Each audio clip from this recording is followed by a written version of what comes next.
ចំណងជើងដំណើរផ្សងព្រេងរបស់កូនគោព្រៃកំប្លែងនៅក្នុងព្រៃស្រន់ដ៏មានជីវចលមួយមានកូនគោព្រៃឈ្មោះកំប្លែងដែលសពថ្ងៃមានអាយុ3 ខែគេជាអ្នកចង់ដឹងចង់ឃើញហ៊ានសាកល្បងនិងស្រឡាញ់ការរកអ្វីថ្មីជាងគេកំប្លែងរស់នៅជាមួយម៉ាក់គេនៅជិតទឹកជ្រោះចាស់មួយថ្ងៃពេលប្រលប់ជ្រាបពន្លឺព្រះអាទិត្យសន្លឹមកំប្លែងបានជួបមិត្តថ្មីពីជុំវិញព្រៃមានស្រង់សត្វកម្រោះឈ្មោះសក់សេកូនកណ្ដុរដណ្ដើមដ៏ចេះឆ្លាតឈ្មោះកខ្មៅតូចកូនសត្វកំចាត់ថ្មើរជើងលឿនឈ្មោះកប៉ោង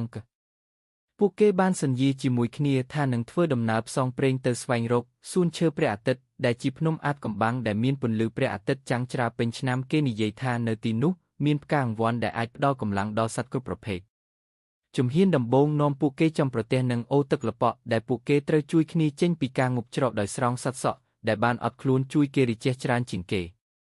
នៅពាក់កណ្ដាលដំណើរពួកគេជំជួបសត្វចកចាស់ឈ្មោះអ៊ុំលួងដែលផ្ដល់ដំបូន្មាននិងផែនទីទៅតំបន់សួនឈើព្រះអាទិត្យតែអ៊ុំលួងក៏ទេសមិទ្ធភាពរបស់ពួកគេដោយផ្ដល់បញ្ហាឲ្យដោះស្រាយជាក្រុមការងារនោះធ្វើឲ្យពួកគេចាប់ផ្ដើមយល់ពីតម្លៃនៃការស្ដាប់គ្នានិងការសហការគ្នា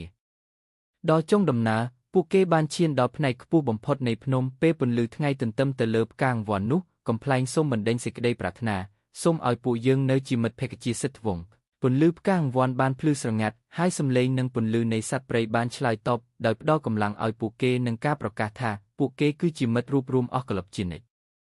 ពេលត្រឡប់មកវិញព្រៃឈើមើលកំប្លែងជាពូជក្មេងឯកសារដែលចេះបង្កើតមិត្តភាពចេះចែករំលែកនិងចេះដឹកនាំជាក្រុមមិត្តពេលព្រឹកនៅខាងជើងព្រៃស្រន់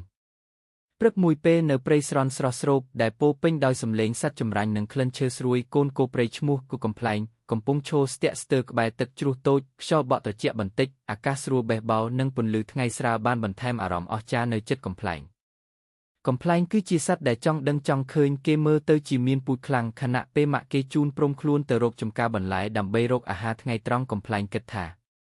ម៉ាក់នៅជាប់គ្នារាល់ថ្ងៃតែខ្ញុំចង់ទៅឃើញអ្វីដែលនៅខាងក្រៅខាងឆ្វេងនៃព្រៃនោះមែនទេដែលម៉ាក់និយាយថាមានភ្នំភ្លឺ